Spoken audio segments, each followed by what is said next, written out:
여러분들은 10년 후에도 지금처럼 증권사 앱을 켜서 주식을 사고 있을까요? 저는 아닐 가능성이 높다고 생각합니다. 과거 사람들은 은행에 직접 가서 통장을 만들고 송금했습니다. 지금은 스마트폰으로 합니다. 과거에는 비디오 대여점에서 영화를 빌렸습니다. 지금은 넷플릭스를 봅니다. 기술은 항상 더 편리하고 더 효율적인 방향으로 이동합니다. 그리고 금융도 예외가 아닙니다. 오늘은 왜 제가 국내 증권사 주식에 장기적으로 투자하지 않는지, 그리고 왜 전 세계 자금이 탈중앙화 거래소로 이동하고 있는지에 이야기해 보겠습니다. 영상을 끝까지 시청하시면 앞으로 투자하시는데 큰 도움이 되실 겁니다. 본론에 들어가기 전에 먼저 팩트부터 짚겠습니다. 2026년 한국 증권사들은 사상 최대 실적을 기록하고 있습니다. 코스피가 역사적 강세장을 이어가면서 국내 증시 거래대금은 하루 100조 원을 넘나드는 수준까지 확대됐습니다. 그 결과 주요 증권사들은 역대급 실적을 기록하고 있습니다. 미래에셋증권은 2026년 1분기 순이익이 1조 19억 원을 기록하며 국내 증권사 최초로 분기 순이익 1조 원을 돌파했습니다. 키움증권은 1분기 순이익이 전년 대비 102% 증가했고 삼성증권 역시 81% 넘게 증가했습니다. 한국투자증권도 1분기 순이익을 7,800억 원을 기록하며 역대 최고 수준의 실적을 이어가고 있습니다. 겉으로 보면 완벽해 보입니다. 그런데 저는 이 실적이 오히려 함정이라고 생각합니다. 왜냐고요?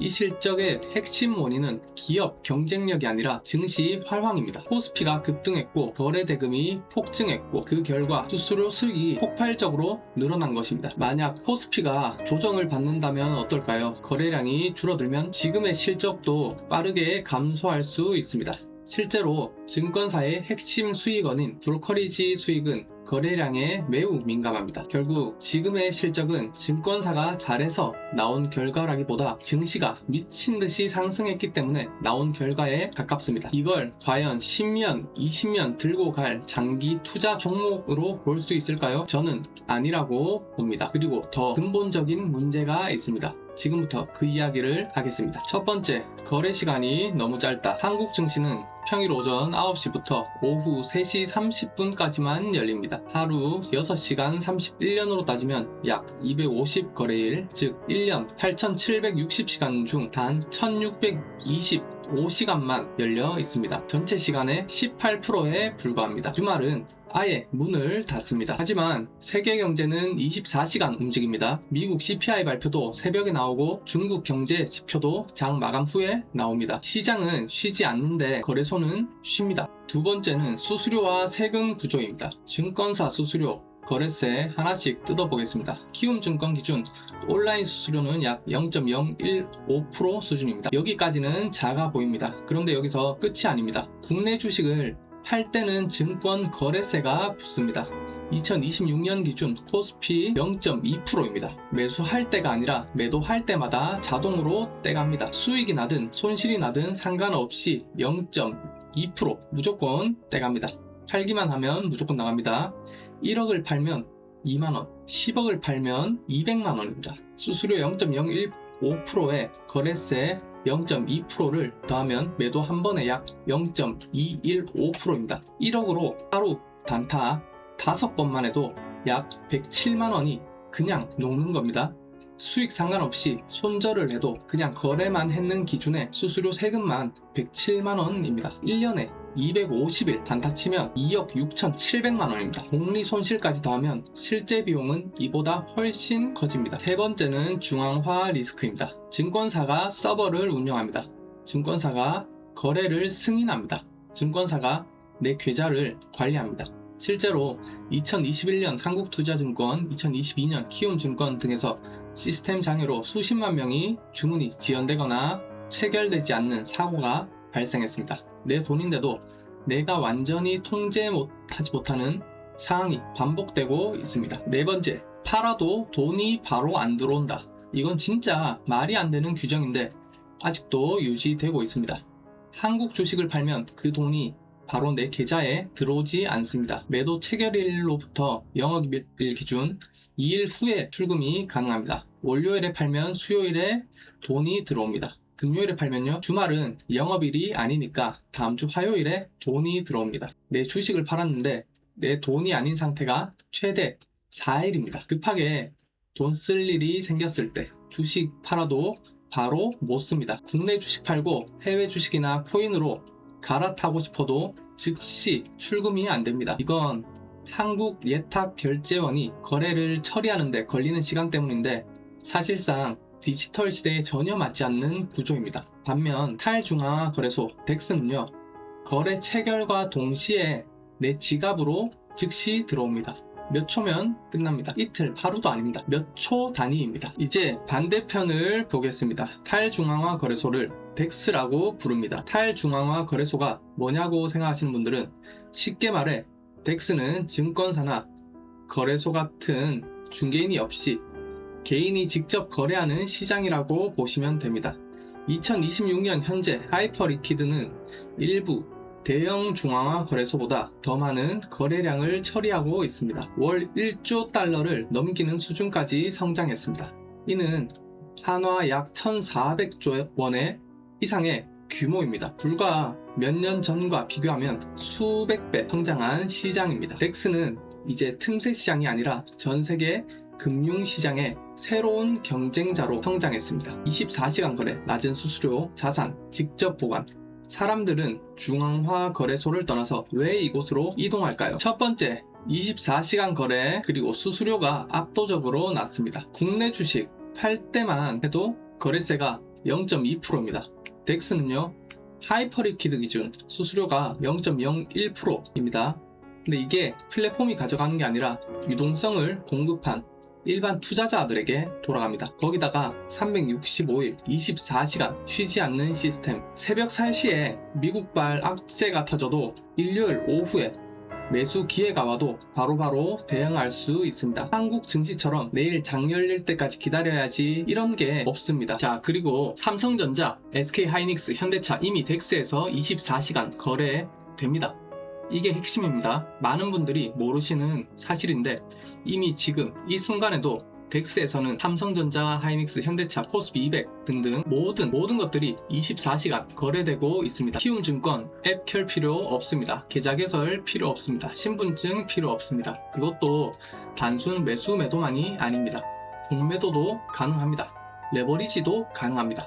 24시간 내내 모든 것이 가능합니다. 한국 정규장이 끝난 후에도 주말에도 새벽에도 삼성전자 가격이 실시간으로 움직이고 있습니다. 실제로 미국 증시에서 반도체 뉴스가 터지면서 새벽에 덱스에서 SK하이닉스 포지션을 잡을 수 있고 다음날 한국 정규장 시가에 그 가격이 수렴하는 구조입니다. 증권사가 제공하지 못하는 것을 덱스가 이미 제공하고 있습니다. 이게 아직 소수만 아는 이야기지 시간이 지나면 이 사실이 대중에게 퍼지는 순간 판도가 바뀔 수 있습니다. 이미 아는 사람들은 움직이고 있습니다. 굳이 비싼 수수료, 세금 내면서 장시간에만 거래하시는 분들이 돈을 더 벌까요? 아니면 유동적으로 거래시간 상관없이 미국, 호재, 악재 전부 다 실시간으로 대응하면서 양방향으로 매매를 하시는 분들이 돈을 더 많이 벌까요? 확률상 저는 후자가 훨씬 확률이 높다고 생각합니다. 자, 그 다음 내 자산을 내가 직접 보관한다. 2022년 FTX 파산 사태 당시 중앙화 거래소에 자산을 맡겼던 수십만 명이 하루아침에 출금을 못하게 됐습니다. 피해 규모만 약 10조 원 이상. 반면 덱스를 쓰던 투자자들은 피해가 없었습니다. 이유는 단순합니다. 덱스는 거래소가 내 자산을 보관하는 게 아닙니다. 내 자산은 내가 보관하는 겁니다.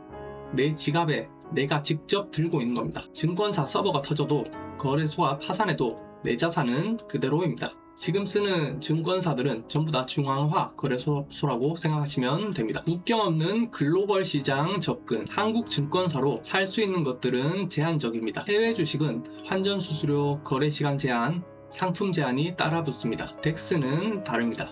지갑 하나로 미국, 유럽, 중국, 일본 등 전 세계 모든 자산을 동시에 거래할 수 있습니다.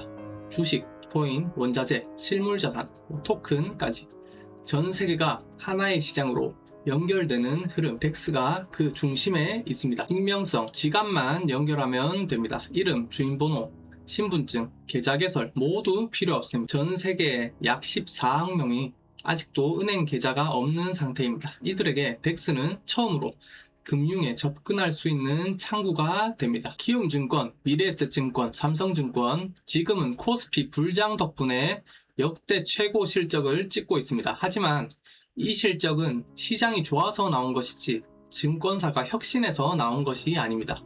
코스피가 꺾이는 순간 실적도 같이 꺾입니다. 그리고 더 긴 시간 축에서 보면 덱스가 성장할수록 위탁 매매 수수료 기반의 사업 모델은 직접적인 타격을 받습니다.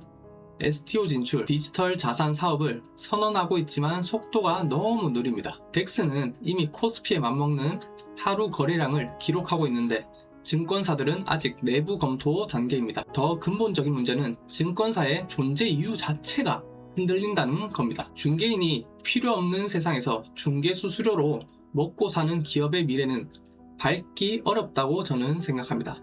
노키아는 스마트폰이 나오기 전까지 세계 1위의 휴대폰 회사였습니다. 블록버스터는 넷플릭스가 나오기 전까지 세계 최대 비디오 대여 체인이었습니다.